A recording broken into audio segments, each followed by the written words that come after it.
아멘. 요즘은 자기 PR 시대라는 말을 합니다. 이 PR이라는 말은 Public Relations, 대중과의 관계, 보통 홍보라고도 이야기를 합니다. 사람들에게 이해와 협력을 얻기 위해서 자기의 활동 혹은 자기의 업적 이것을 알리고 또 상대방에게 자기가 누구인가를 확실하게 인식시키기 위한 것이 바로 이 자기 PR이죠. 결국 나는 이러이러한 일을 해왔고 내가 잘할 수 있는 것은 이런 것이고 나는 이런 능력이 있습니다. 나를 만나면 이런 면에서 좋은 일들이 있을 것이다. 이렇게 제시하는 것이죠. 이렇게 자기를 알리는 일은 단 하나입니다. 나를 인정받고 싶은 것이죠. 그리고 그만한 대접을 받기 위해서 자기 PR을 하는 겁니다. 이것은 세상에서 요구하는 기준이 그가 얼마나 진실된 삶을 살았는가, 얼마나 선하고 하나님이 뜻하는 그런 삶을 살았는가 하는 것은 관심이 없고 오히려 외적인 것 그리고 보여지는 것 그런 것에 관심을 두기 때문에 그런 세상에 요구하는 기준을 맞추기 위한 것이죠. 하지만 하나님은요, 우리에게 관심 있어 하는 것은 바로 이런 외적인 부분이 아니라는 겁니다. 우리의 소유 이런 것이 아니라 우리의 존재 자체. 하나님이 얼마나 많은 부를 가졌는가 하는 것, 그런 것에는 별로 관심이 없다는 것이죠. 얼마나 하나님이 원하는 삶, 하나님을 기뻐하는 삶을 사는가, 정말 그 존재의 의미와 가치를 가지고 그것을 깨닫고 살아가는가 하는 것에 더 큰 관심이 있는 것이죠. 여러분, 사람이 세상의 인정을 받는 것보다 하나님의 인정받는 삶을 사는 것, 그것이 더 중요한 것입니다. 그러면 외적인 것이 아니라 오히려 내적인 것, 육적인 것이 아니라 오히려 영적인 부분에 우리가 더 치중을 해야 된다는 것이죠. 오늘 본문에서도 하나님이 원하시는 것, 원치 않는 것이 분명히 나뉘어집니다. 소유보다 존재를 중요시하시는 하나님이 원하시는 삶이 어떤 것인가 하는 것을 오늘 본문을 통해서 생각해 보겠습니다. 먼저 2절입니다. 왕의 진노는 사자의 부르짖음 같으니 그를 노하게 하는 것은 자기의 생명을 해하는 것이니라. 왕은 세상에서 가장 강한 권력자죠. 지금으로 말하면 대통령입니다만 하나님의 대리 통치자. 하나님이 왕을 통해서 이 세상 가운데 하나님의 뜻과 섭리를 펼치기 위해서 그 왕을 세우시는 것입니다. 그런데 사자와 같은 왕의 진노를 산다. 이것은 곧 죽음을 의미하는 것이죠. 자기의 생명을 해하는 것이라고 말씀하셨는데 바로 그것은 나는 이제 더 이상 살 수 없다 하는 것을 선언하는 것과 똑같은 것입니다. 더구나 그 하나님을 세우신 그 왕을 세우신 하나님께 분노를 산다. 이것은 영원히 죽는다는 것을 이야기하는 것이죠. 성도가 사는 길은 어떤 길인가? 왕의 진노, 하나님의 진노가 아니라 하나님의 칭찬을 듣는 것이 바로 성도가 사는 길입니다. 하나님이 원하시는 것, 그분이 기뻐하시는 일이 무엇인지를 깨달아서 성도의 본분을 사는 것이 가장 우리에게도 행복한 길이죠. 때로는 사람들이 인생 한 번 사는 건데 내 마음대로 한번 살아보리라. 그렇게 말하는 사람은 정말 지혜가 없고 하나님이 누구신지도 모르고 그렇게 헛되이 살아가는 미련한 사람들이라고 하는 겁니다. 그런 사람들이 왕의 분노를 사는 사람들이죠. 하나님이 원하시는 삶을 알려면 우리가 먼저 하나님이 무엇을 원하시는가, 하나님이 어떤 것을 기뻐하시는가 하는 것을 알아야 되겠죠. 그래서 먼저 하나님이 원치 않는 삶이 어떤 것인가를 보면 하나님이 원하는 것이 무엇인지를 우리가 깨달을 수 있을 겁니다. 1절에 보면 포도주는 거만하게 하는 것이요 독주는 떠들게 하는 것이라 이에 미혹되는 자마다 지혜가 없느니라. 술이라고 하는 문제 참 우리와 굉장히 가까운 것입니다만은 이것으로 인해서 생기는 많은 문제들이 있습니다. 사람이 미혹되기 쉬운 것들이 몇 가지 있습니다만은 그 중에 가장 가까운 것이라고 하면 바로 이 술이라고 이야기할 수 있죠. 그냥 손만 뻗으면 누구나 접하기 쉽고 많은 사람들이 즐겨하는 어찌 보면 취미 정도로 여길 수 있는 것이 술이기 때문이죠. 여러분 코스코에 가보시면 뭐 여러 가지 파트가 있습니다만은 그 주류를 판매하는 파트가 상당히 큽니다. 그만큼 사람들이 좋아한다는 거예요. 많이 찾는다는 거예요. 누구나 다 한다. 그것이 내가 해도 된다는 것을 증명하는 것은 아닙니다. 어떤 분이 그렇게 질문하시더라고요. 목사님, 술 마셔도 교회 갈 수 있는 거죠? 예, 올 수 있죠. 당연히 오셔야죠. 교회는 누구나 다 올 수 있는 겁니다. 하지만 그분이 질문하는 뜻은 그거겠죠. 그 정도는 해도 문제가 되지 않지 않겠습니까? 원래 이 포도주는 팔레스타인에서는 식사할 때 그냥 같이 그 음식과 함께 곁들여 먹는 그냥 음료 정도로 생각할 수 있는 겁니다. 예수님께서도 최후의 만찬에서 포도주를 같이 그렇게 드시면서 포도주로 그 새 언약을 세우시는 것이 바로 우리가 봤던 것이죠. 문제는 술을 먹는 것으로 인해서 미혹되는 것이 문제입니다. 미혹되는 자마다 지혜가 없느니라. 미혹되는 것.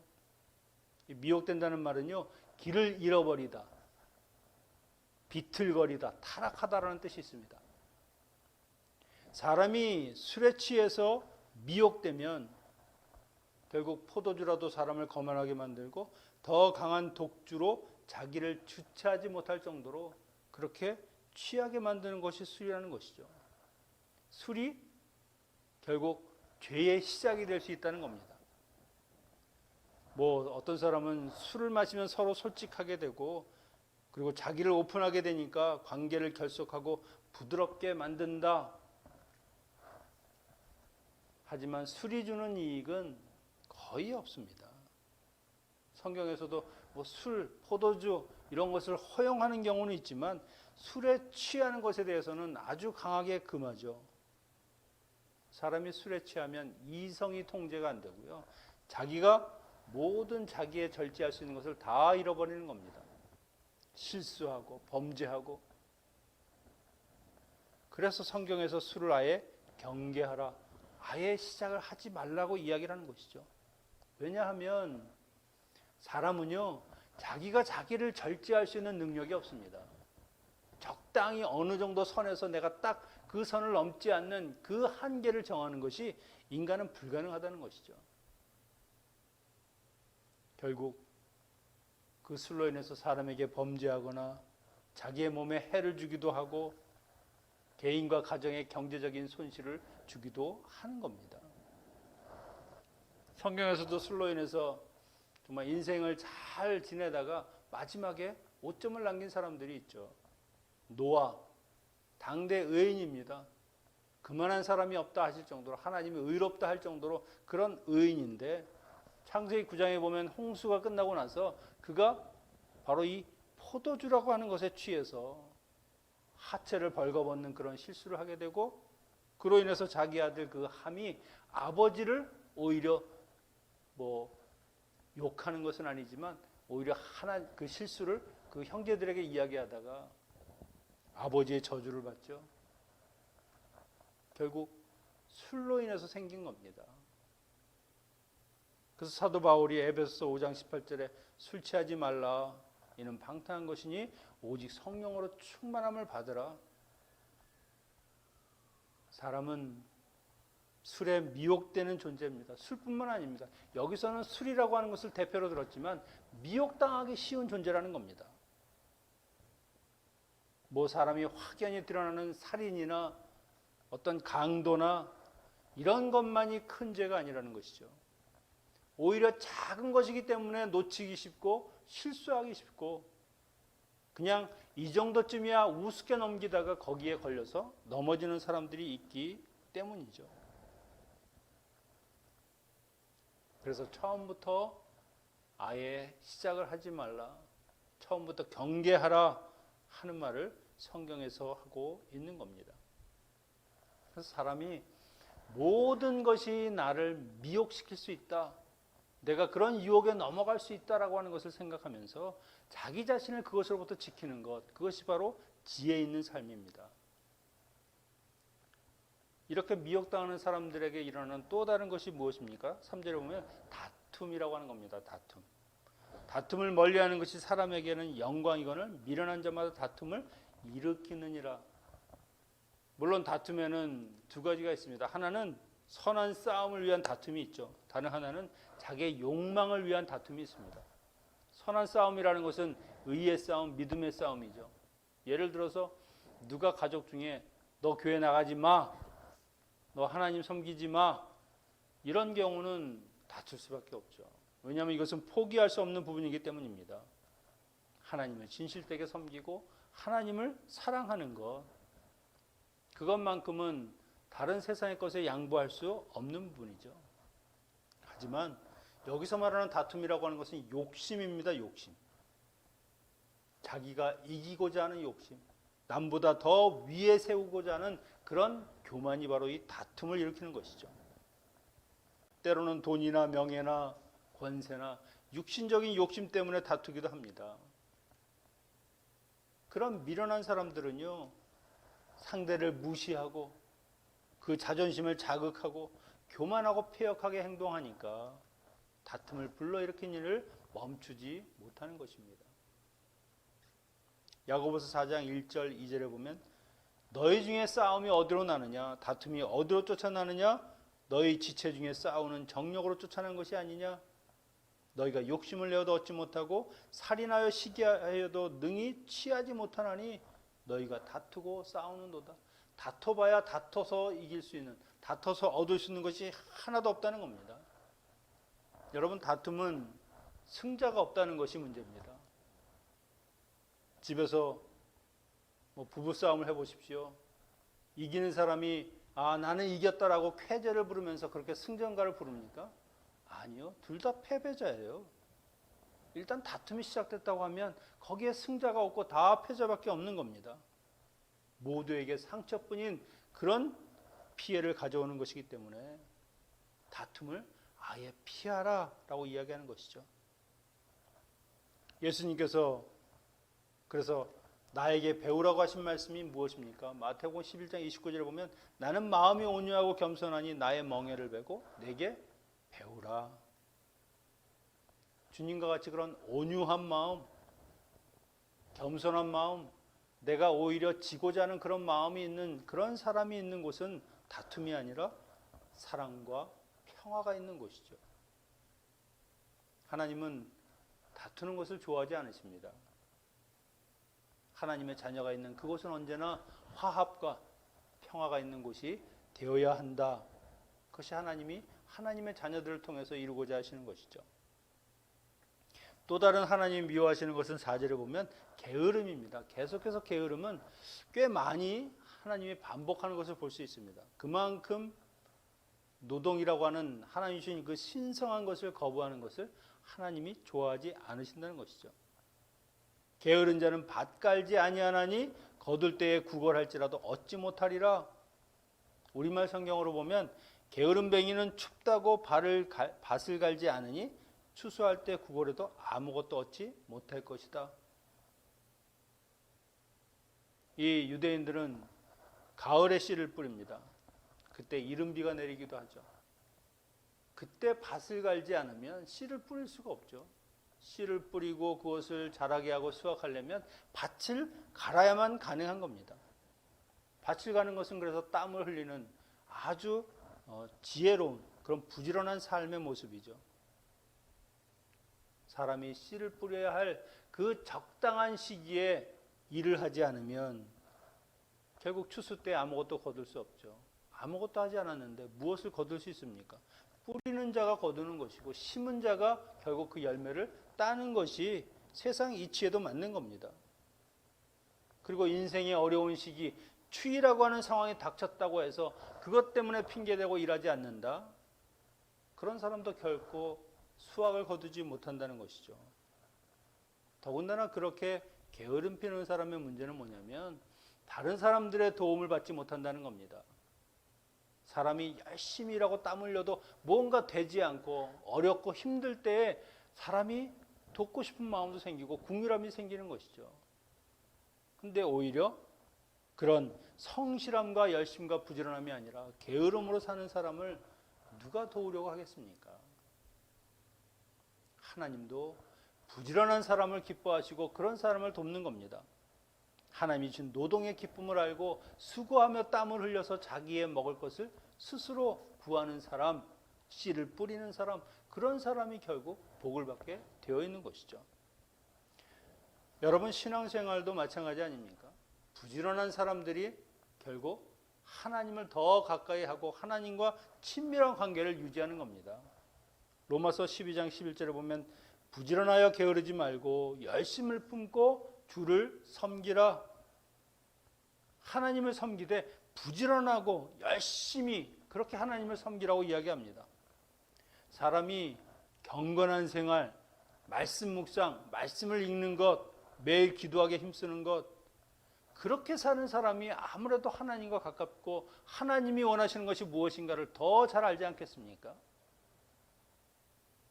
그런 부지런함이 아니라 영적인 게으름으로 이 모든 것을 뒤로 하고 그저 내 세상에 있는 것, 세상의 유익만을 우선으로 살아간다고 하면 결국 하나님이 주시는 복을 누리지 못한다는 것이죠. 5절에서는 사람의 마음에 있는 모략은 깊은 물 같으니라 그럴지라도 명철한 사람은 그것을 길어내느니라. 모략이라고 하는 것은 상대방을 속여서 자기의 이익을 취하려고 하는 그런 계략, 계획 이런 것을 가리킵니다. 그래서 이 모략이라고 하는 것은 이미 말 자체에서 나오듯이 은밀한 중에 하는 겁니다. 모르게, 드러나지 않게. 그러니까 이런 모략을 발견하는 것은 좀처럼 쉽지 않죠. 그런데 참된 지혜를 가진 사람은요, 이 명철한 사람, 명철한이라는 것은 하나님을 경외함으로 그 지혜와 총명을 받은 사람입니다. 하나님의 말씀과 성령님을 통해서 세상을 분별하고 그리고 하나님의 눈으로 모든 일들을 분별할 수 있는 그런 지혜가 있기 때문에 아무리 악한 사람이 모략을 하고 그것을 숨긴다고 해도 그런 사람들 눈에는 다 드러난다는 것이죠. 여러분, 세상에 성도님들을 유혹하려고 하는, 미혹하려고 하는 많은 함정, 유혹들, 이것이 얼마나 많습니까? 틈만 나면 우는 사자처럼 삼키려고 그렇게 우리를 잡으려고 하는 사람들이 세상에 있는 것들이 있죠. 이런 것은요, 하나님의 참된 지혜가 아니면 벗어나기 힘듭니다. 하나님의 지혜가 모략보다 훨씬 낫고, 그래서 관교한 자가 명철한 자를 절대 이길 수 없는 겁니다. 하나님을 경외하는 것, 지혜를 갖는다는 것이 그런 것이죠. 하나님께서 바른 정신, 바른 판단력, 그리고 바른 분별을 주셔서 세상의 모략으로부터, 위험과 그런 유혹으로부터 우리를 이겨낼 수 있도록 지켜주시는 겁니다. 그리고 하나님이 특히 미워하시는 것이 있는데 10절에 보면 한결같지 않은 저울추와 한결같지 않은 되는 다 여호와께서 미워하시느니라. 아마 앞에서도 하나님께서 공평한 추를 기뻐하신다 이런 말씀을 하셨었습니다. 하나님께서 이렇게 정직 이런 것을 굉장히 좋아하시는데 거짓이라고 하는 것을 늘 싫어한다는 것을 이렇게 표현하시는 것이죠. 이게 사람을 속이는 것인데 당시의 상인들은요, 두 가지 무게의 추가 있습니다. 하나는 무거운 것, 조금 가벼운 것. 그래서 물건을 팔 때는 가벼운 걸 달아서 내가 이득을 보고, 물건을 살 때는 무거운 걸 달아서 내가 이득을 보는 겁니다. 되도 마찬가지죠. 바닥에 원래 밑을 대야 되는데 바닥에서 올려서 중간쯤에 대놓으면 그 안에 담기는 것이 적게 담기죠. 적게 주고 제대로 값을 받고, 또 살 때는 많이 받고 또 값을 치르고, 한마디로 말해서 남을 속이고 내 유익을 취하는 것이 바로 이렇게 저울, 추를 이용하는 것입니다. 신명기 25장에서도 너는 주머니에 같은 저울, 또 큰 것과 작은 것을 넣지 말을 것이며 내 집에 같지 않은 돼, 곧 큰 것과 작은 것을 두지 말라. 오직 10분 공정한 저울추를 두며 10분 공정한 되를 둘 것이라. 그렇게 두 가지를 가지고 사람을 속이는 짓을 하지 말라. 신명기에서 말씀하셨습니다. 그런 일들이 있었다는 것이죠. 하나님이 기뻐하는 것은 무엇이냐? 정직과 공의다. 남을 해하고 남을 속이는 것으로 너의 유익을 취하는 것이 아니라 하나님이 원하시는, 하나님이 정직하게 오히려 가난한 자를 더 도우면 도왔지 남을 속이는 짓을 하지 말라는 것이죠. 어제 또 말씀드렸습니다마는 사람이 재물을 얻기 위해서 하나님의 자녀라고 하는 그 본분, 그 존재의 소중함을 잊어버리는 것만큼 그렇게 어리석은 것은 없습니다. 그렇게 할 때 내가 아니라 나를 지으신 하나님이 모욕당하는 것이죠. 내 것을 희생하더라도, 내가 좀 적게 가지고 적게 먹더라도 하나님 기뻐하시는 것, 하나님의 자녀라고 하는 그 본분, 그 존재에서 벗어나지 않는 그런 삶을 살 때 하나님 우리를 기뻐하게 하실 것입니다. 하나님이 진정으로 원하는 사람은 그럼 누구인가? 6절에 보니까 많은 사람이 각기 자기의 인자함을 자랑하나니 충성된 자를 누가 만날 수 있으랴? 하나님이 원하시는 사람은 누구냐? 충성된 자라는 겁니다. 이 인자함이라는 말은 원래는 친절, 자비, 관용, 이게 긍정적인 단어입니다만 여기에서는요 오히려 진실됨이 없이 상대방의 환심을 사려는 거짓된 친절과 거짓된 자비를 이야기하는 것이죠. 그런 것을 하면서 나는 인자한 사람이야, 나는 하나님 보시기에 선한 사람이야, 이렇게 입으로만 이야기하는 것, 그런 사람들을 볼 때 하나님이 충성되다 그렇게 이야기하지 않는다는 것이죠. 진정으로 자기의 삶에서 하나님의 그 공의와 정직을 행하며 하나님의 자녀로 살아가는 사람, 오히려 그렇게 살아가는 사람들은 내가 인자한 사람이야 라고 이야기하지 않습니다. 오히려 겸손해서 나는 그래도 부족해 라고 이야기하겠죠.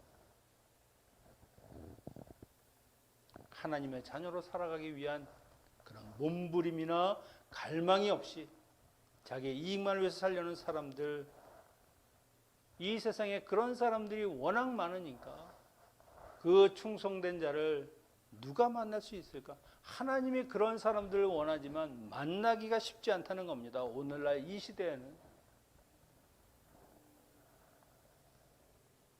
8절에서도 하나님은 그 눈으로 모든 사람의 중심을 보시고 그들의 마음을 아시기 때문에 선과 악을 가려내시는 분이시죠.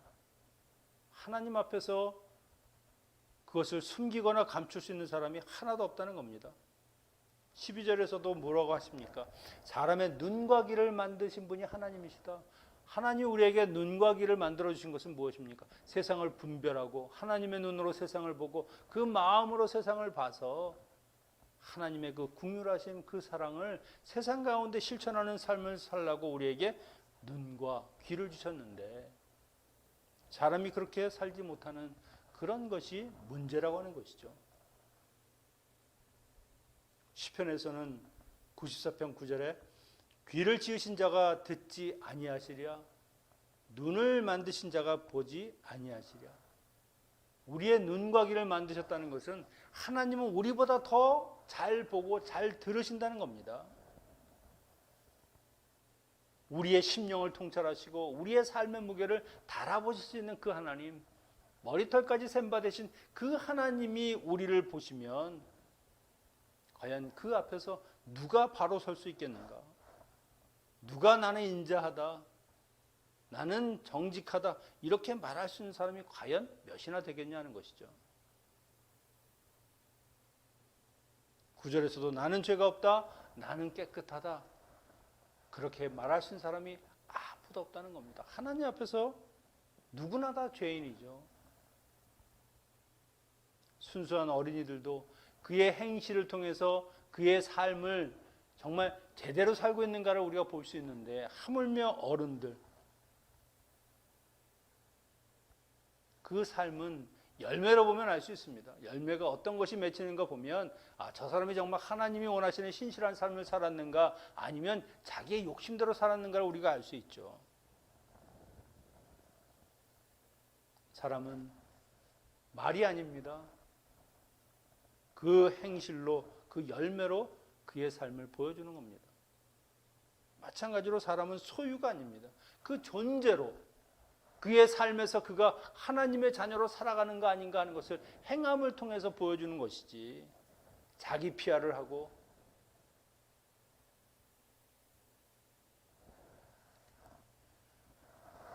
하나님은 우리가 무엇을 하는지, 어떤 동기로 저희를 하는지 그것까지 다 아시는 분이시죠.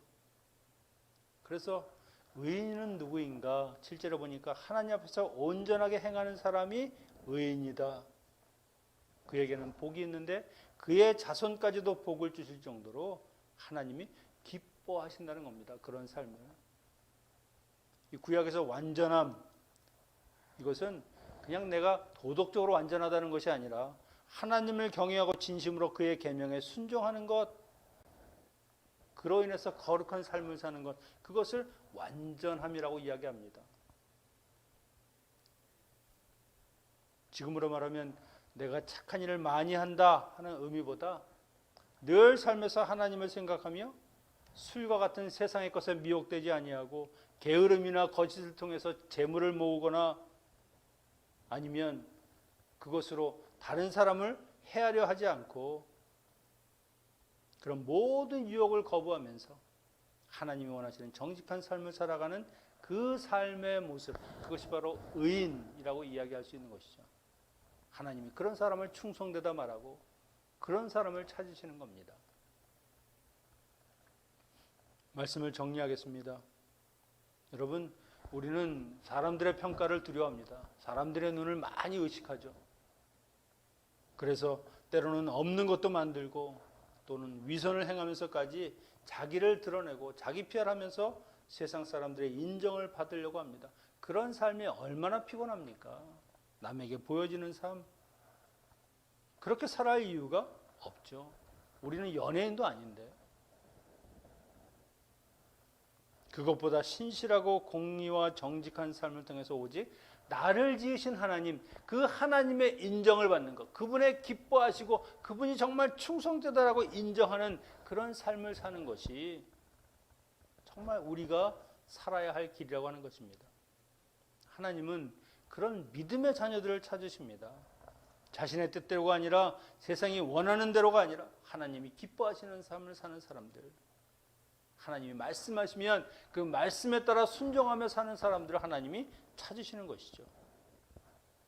이것이 세상의 소유가 아니라 하나님의 자녀라고 하는 그 존재의 의미를 두고 살아가는 사람들, 그 축복받은 성도들의 삶입니다. 하나님은 그런 사람들을 복 주십니다. 물질과 생명과 영광을 주신다고 하셨습니다. 우리 모두 정말 하나님이 원하시는 삶을 통해서 하나님을 기뻐하게 하실 뿐만 아니라 이런 하나님의 축복을 받아 누리는 우리 모두가 되시기를 축원합니다. 기도하겠습니다.